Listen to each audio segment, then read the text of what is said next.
welcome to your favorite YouTube channel, Cartoonist Kayfabe. My name is Ed Piskor. I'm Jim Rugg.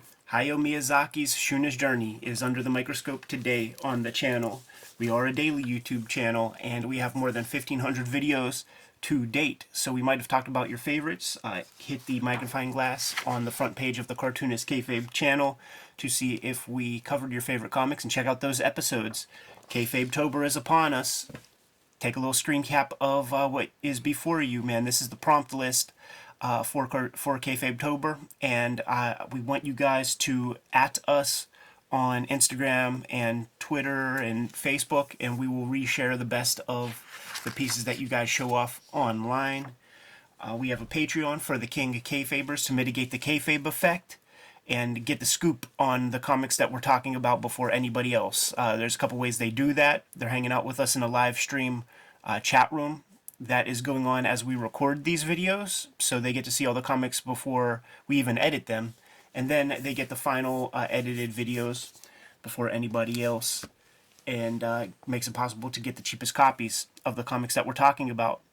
Without further ado, it was such a pleasure to discover that second translated Shuna's Journey, Hayao Miyazaki, a kind of illustrated text kind of thing, almost like a picture book. Yeah, definitely. They call it that. There's a word for it too. Yeah, it's a Japanese word, and even when you come across it, you're not going to pronounce it. That's right? true. So it doesn't even matter. Save me some embarrassment on that front. It reads like a Prince Valiant, where the captions are kind of doing a lot of the heavy lifting, but one of the real pleasures is to see the technique at play here. You know, this is all Miyazaki, so obviously with an animated feature, there's a lot of hands in the soup to make that possible, and the director paces everything, and he does all the storyboards and stuff. But right here, you're looking at, this is all Miyazaki's hand, and it's all practical. You know, it's pencil and it's watercolor, and maybe there's like a more opaque gouache white or something that he'll apply when applicable to say like a rain sequence or a snowy kind of setting. But every single page is a piece of sublime artwork, and I don't know about you, Jimmy, it kind of inspired me to like want to do one. I want to make one like this. Yeah, if you put it in that picture book context, I think that's a really valuable way to look at some of this. It also, like, the watercolors remind me of the opening of a lot of manga that'll get those couple pages in the front with the washes. It's a beautiful thing to look at for sure. Second did a good job too. I like the paper that they pick there. It's almost an off-white, feels like, you know. Yeah, it's a little that, cream, that uncoated eggshell stuff. Very complimentary. The art looks good. You know, they did a good job in terms of value and everything. And with pencil, I think that can be a struggle. Yeah. You know, things can be dark. But I love how this looks, and I like that it blurs the line between picture books and comics, because, like, when I started at SVA, I did a kind of a deep dive into picture books. We've done some episodes on picture books, because I think all those illustrative techniques can be brought into comics. Right. And, you know, you kind of see it on display in a book like this. The imagination is unassailable.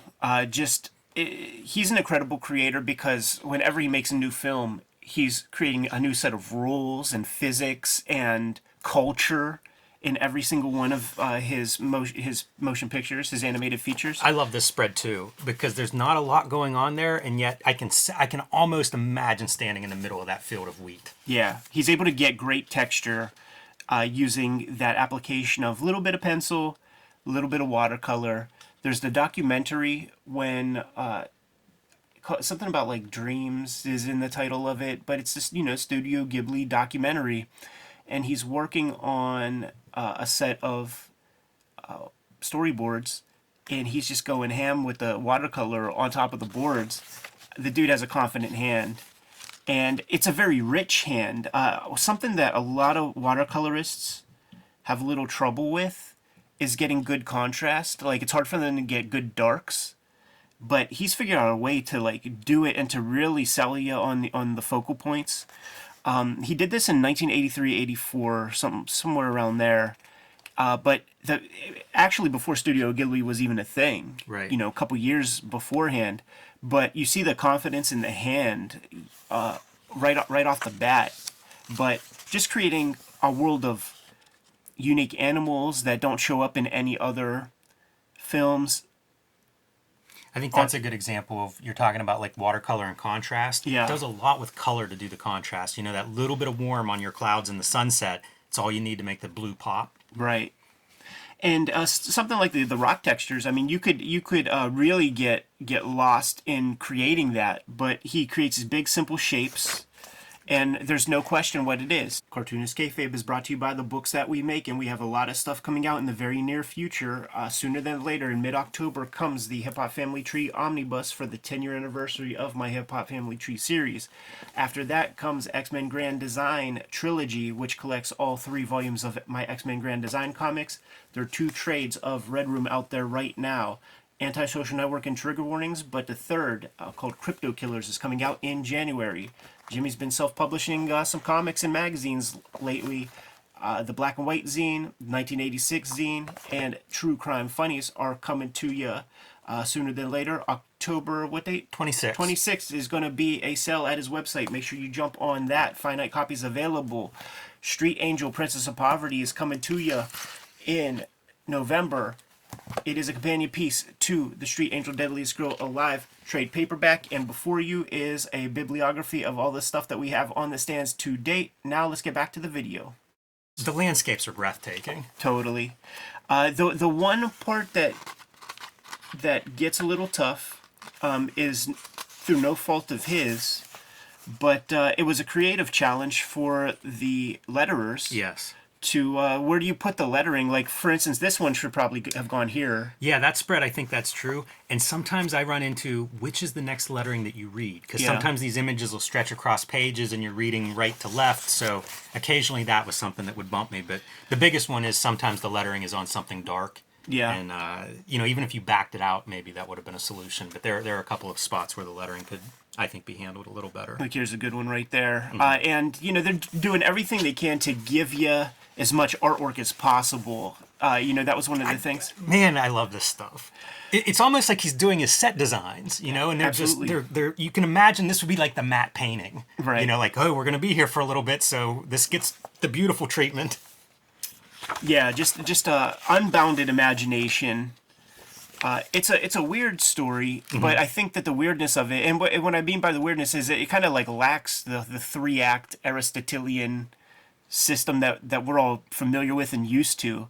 But I think that might have to do with the kind of Tibetan folklore that Shuna's journey kind of pulls from. Yeah, and there's some ancillary material. I can't remember if it's an intro or an afterword that gives some context to that. Yeah, it's in the talks back. a little bit about some of the influences on the story itself, but I kind of like that. I mean, it's one of the things I've enjoyed with this channel is reading stuff that I haven't read before. Right. And getting some stories that are a little bit outside of my expectations, and this one definitely fits that. But it has a fairy tale legend myth kind of quality to it, and that is something that people do poorly all the time. Right. Not here. Right. You know, this is to me, it was a very fun book to read. Our first glimpse of the kind of slave traders, the manhunters, I believe they call them, and then we'll figure out what that's about a little bit later in the story. Not something I was expecting to find, and then you see him now like entering this walled city, and it's almost something out of a Conan comic, but handled completely different. Yeah, and it's a different culture. Like you know, the earlier stuff, you know, we see, you know, this is where he's from, Tatooine. Yeah. And then now he's going to the more opulent place, but it's still kind of jacked up. I often think that Star Wars is to thank for a lot of this idea of creating the new world, but making it feel lived in. Right. I think that was something that George Lucas put a big premium on. Yeah, did very well with that. The richness of color here.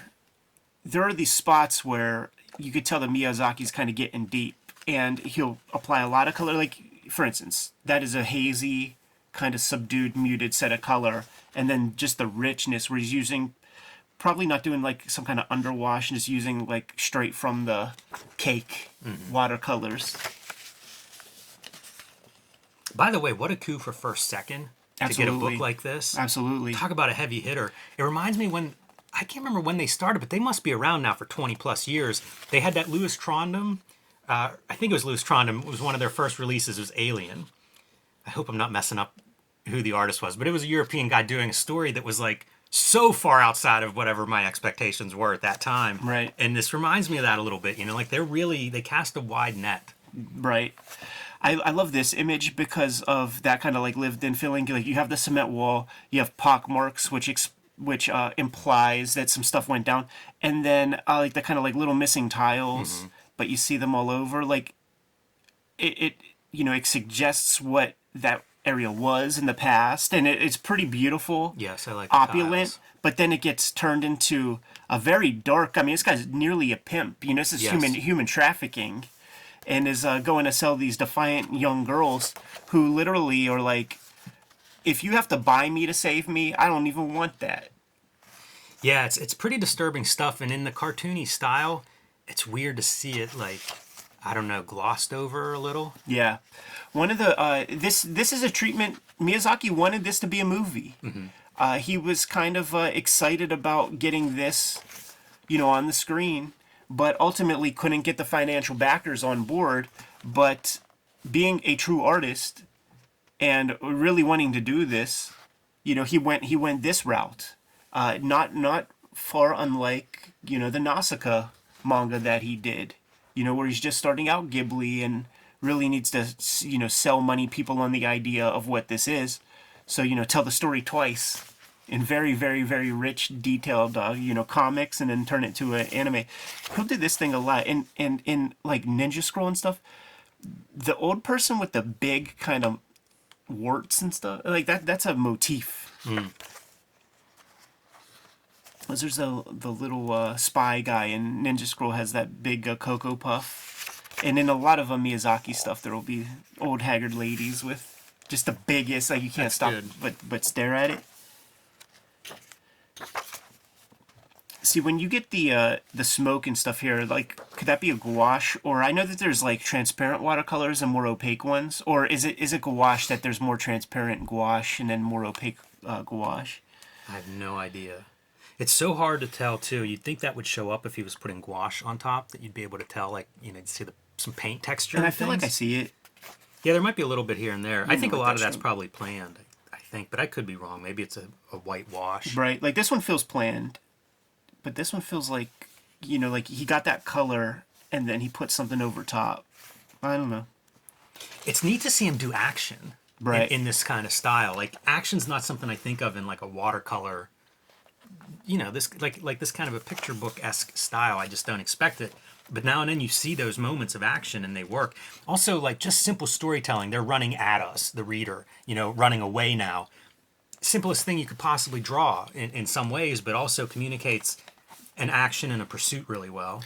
Doesn't it feel like he probably penciled this stuff reasonably fast? Oh, yeah. I'm Speaking sure. to his ability to storyboard, and probably in storyboards, to get from this point to this point might require, a sequence of like say 15 drawings to get there. So it's a cool exercise from Miyazaki to choose the exact perfect moments to cover to communicate the story on paper rather than feature film, the theater screen, whatever. There will be these moments too where he gets his hand on say just 2-3 colors, and he'll apply those colors more than anywhere else. Yeah, he does. The color stuff is something I think you could take away if you're just looking at this as maker. Right. I think the color stuff is something you could really take away because he does stuff that is scene setting, but then also once they start the gunfight, then he brings in the reds on this scene. It's still clearly that blue setting. We're in the same spot, but it's like here's the violent part has been added, so you get the red paint. Yeah. It's very simple, but very effective, very clear, easy to read. You could read that as postage stamp size. Look at these great techniques. It's almost like special effects in watercolor. He chose to not apply pencil to this, to just use color to communicate that shape of that Lovecraftian kind of creature, and it really feels translucent. Yeah, the moon character is pretty cool in this book because it feels like a god myth treatment. And Yeah. I mean, like, even a UFO flying overhead, it's great stuff. This stuff, like the scale, the epic scale. The guy Incredible. can do it all.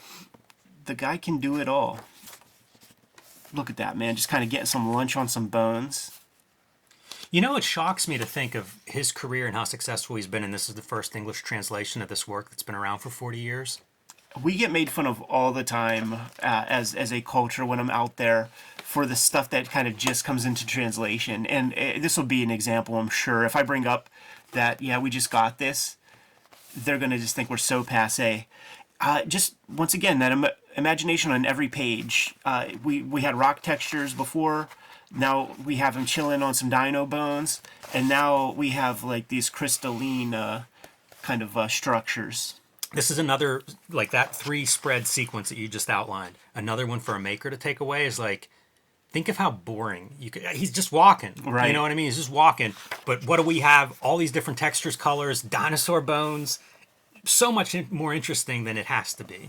When he starts to get into this like submerging water kind of imagery, he's really showing off his watercolor chops.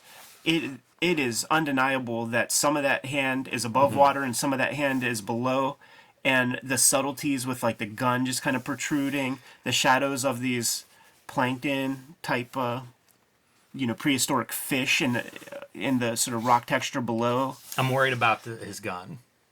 Yeah, it ain't gonna work I after don't know. that. It may not. Yeah. His bullets look like they're underwater. Hope he doesn't need it. Right.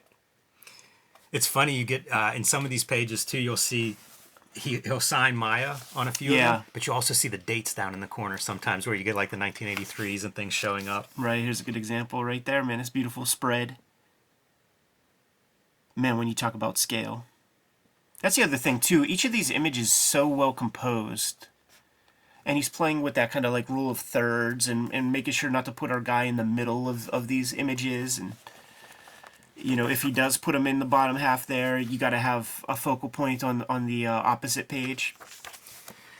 So here's another, if you think of like the last 5 spreads we've been through, right? He's gone through this journey and now he's come out kind of on the other side, and it's this place that's teeming with life. Not an easy thing to draw, and if you didn't read any of these words, you can see this is what's happening, like it's like the Garden of Eden or something he stumbled into here. Yeah. And, from this distance, that feels like moss, and it's not overdone. It's not heavy-handed, but you know what it is. I also love the sunbeams coming through the foliage. I'm always a sucker for that, man. Shouts to Jared Cullum, who I think he's living in Pittsburgh now. He is, yeah. He does this really well in his watercolor works. Mm-hmm. Does a lot of plein air painting, we know, and that's, I think, probably how you start to observe those things and be able to work them in. But you know what I mean? Like, here we go. It's teeming with life, and it's teeming with, like, alien life. We are in a different land. Absolutely. Unmistakably Miyazaki, though. Yes. But maybe with a dash of Bernie Wrightson. Dare I say. Yeah, you see a couple of those and go, wait, does he have a Swamp Thing story in him? Could Right. we coax that out of him? Yeah, that figure's amazing, these giant creatures. I feel like I've seen those figures somewhere. Yeah. This really inspired me a lot to go through, man.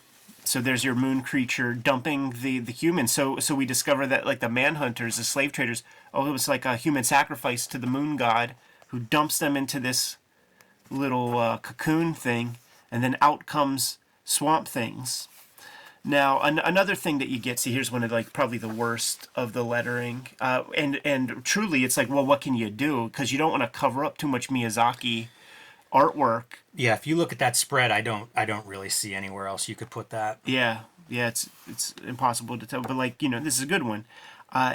There is a lot of show and tell that you will see here. So, we're seeing these green guys spitting up seeds, and you read that these green guys are spitting up seeds. You also read that Shuna is unclear about the mechanics of this cocoon thing. Is unsure of, are the humans just kind of Soylent Green to fuel a battery that creates these guys, or are these the townspeople getting morphed within that cocoon? That's just like one of those mysteries, and I don't think it's ever solved. No, I like having the mysterious stuff in a story. Nothing wrong with that. Not at all. It's not like some explanation of that would add to your enjoyment of, oh, I get it. It is Soylent Green. Like, what? Yeah. Does that make sense? Is that how they get good grain? Not one of those complicated text pieces. And, if you couldn't tell from the start, this is a very simple story to figure out what the stakes are, the intentions and the obstacles. These comes from a place of poverty and deprivation, a guy comes by, has a little Crown Royal bag of sweet grains, with the promise of there being a place where there's a multiplicity of this kind of material. It's not unlike that Sandland comic that we covered, that Akira Toriyama put together. Look at the minimalness. Right. You know, like, I would never have the confidence to have that as like, okay, I'm spraying out seed and it's like 4 dashed pencil lines. Yeah. I think that this book was published in the same kind of format. I've seen this out there for sure. That image?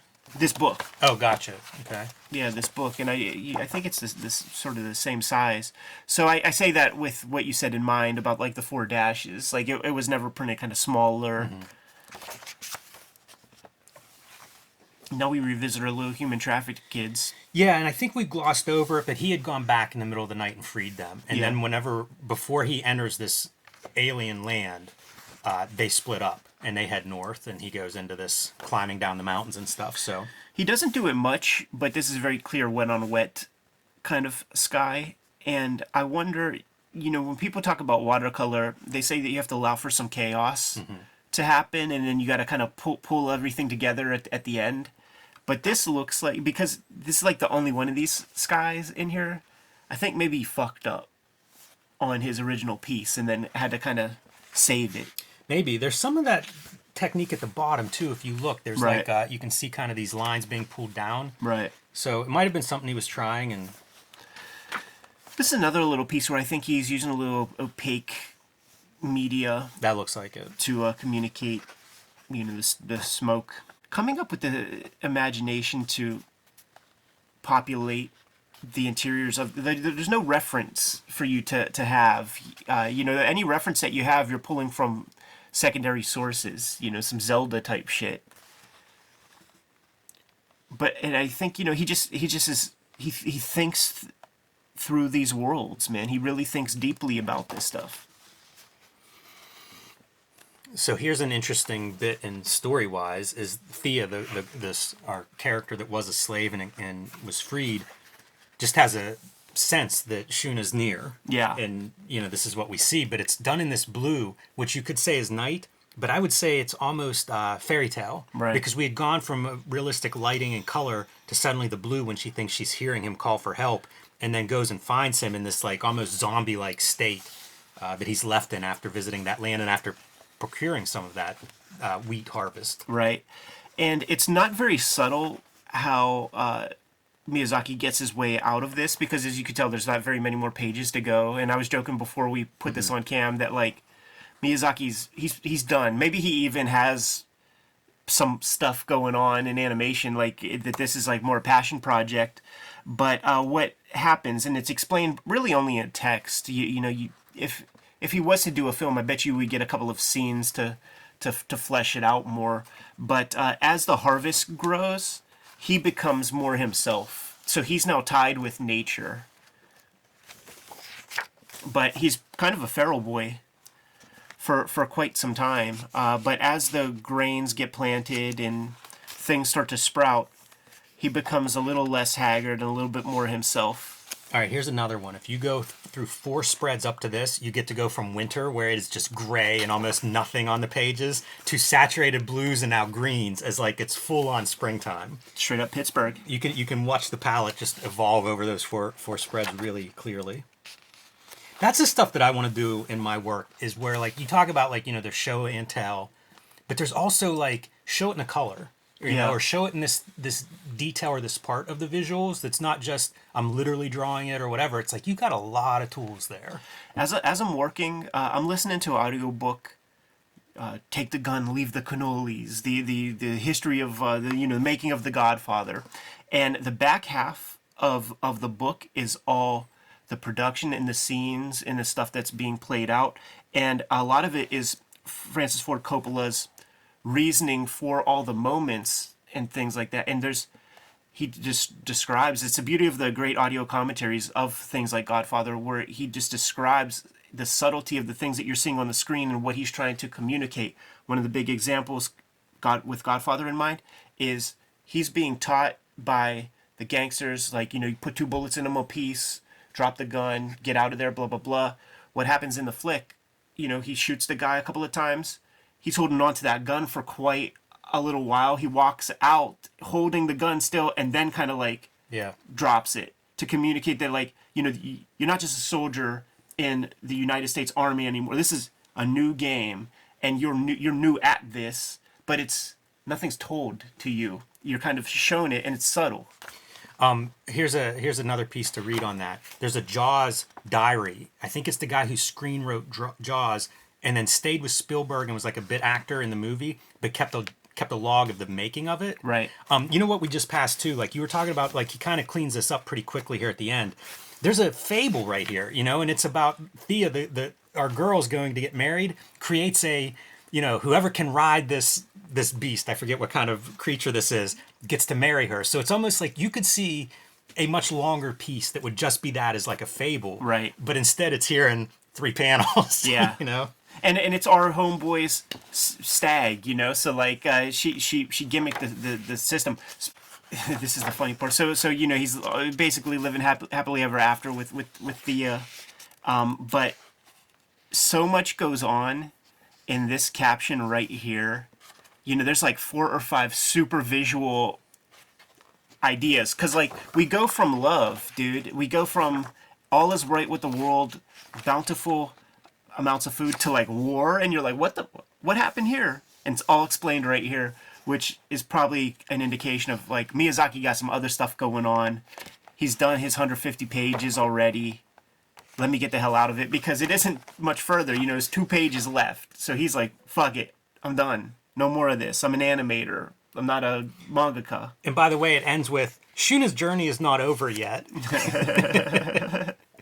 Yeah, it's a cool story. I like that kind of density. We often talk about decompressed storytelling. This is the opposite in a lot of ways. Yeah. But it's also, I think, is part of why you read this story and you think, like, what is the story about?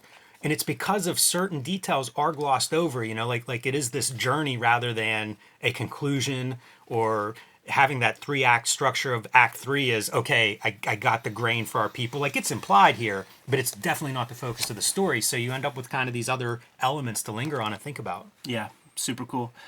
So you get a piece from Miyazaki in afterward, and it's from 1983, so it's from the time period when he was working on the stuff.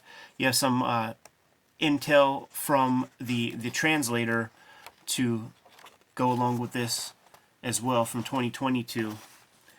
And awesome to have this book in English. Absolutely, man. I pour over this thing. And, you got 2 nice quotes. Guillermo del Toro and Daisy Ridley, who I don't know who that is, actually. But, we know who Guillermo is. I don't know if it's worth noting or not, but I'm going to. I picked up my copy last year after Christmas. They had like a weekend sale or something at Barnes & Noble where all hardcovers, half off. I think it's to cash in maybe on people get gift cards or something. I don't know, but it's really interesting because I went through there and I remember us talking about it. The collection of graphic novels and books that they had, just different stuff, stuff I don't see in direct market kind of stores very often. Right. And it was kind of eye-opening. And then also you get to see civilians shopping and getting excited about different graphic novels, which was really cool. But kind of a neat pull. I came out of there with a box of books because I couldn't resist stuff like this. And that was the first time I had seen this on a shelf. So it was just like impulse buy, but also, what is this? Why do I not know all about this? Totally, man. I'm good if you are, Jimmy. Yep.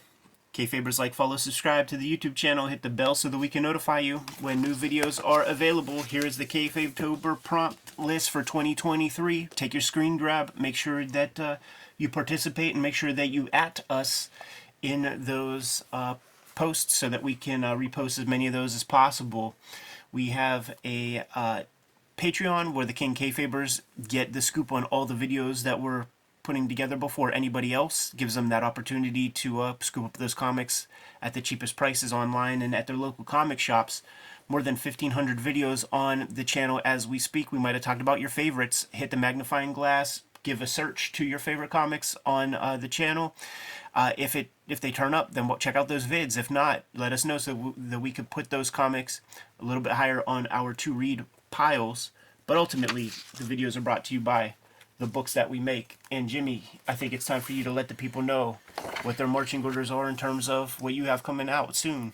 Yes, and it's time for the people to let their comic shop owners know. Order a copy of Street Angel Princess of Poverty for you. Pre-orders are due in now, and the book will be out in November. Street Angel Princess of Poverty collects all the Street Angel comics that are not in Street Angel Deadly Squirrel Live. It'll be the first time, basically, a set of all of my Street Angel comics and 2 handsome volumes from Image Comics. But you got to let your shops know that you want a copy of Princess of Poverty.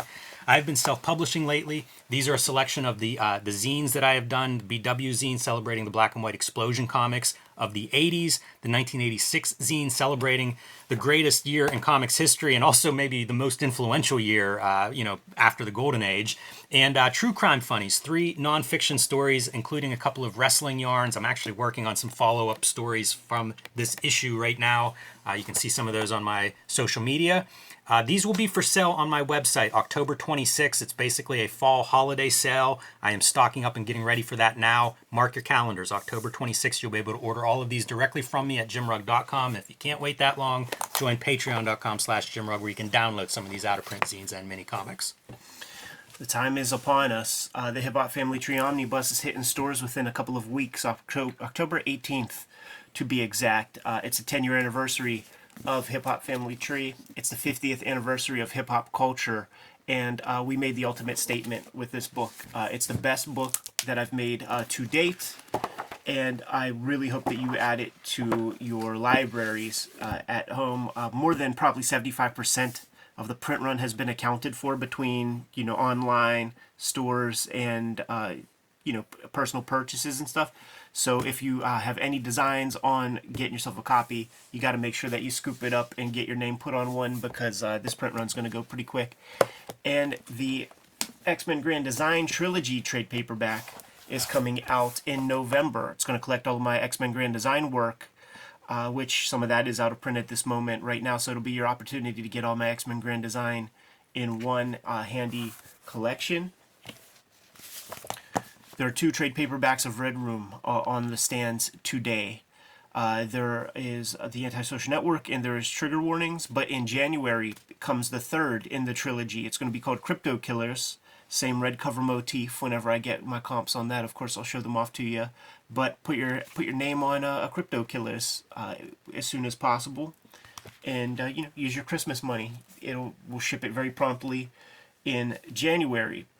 The books are the most important part to keeping the channel going, but there are some other ways to support the Cartoonist Kayfabe enterprise. Jimmy, let the people know. You can subscribe to the Cartoonist Kayfabe newsletter at the links below this video. You can also find Cartoonist Kayfabe t-shirts, merchandise, hats, mugs, stickers, and lots more at our spread shop. That link is also under this video in the show notes. All good ways to support the channel. Please give them their final marching orders, Jimmy, and we'll be on our way. Read more manga.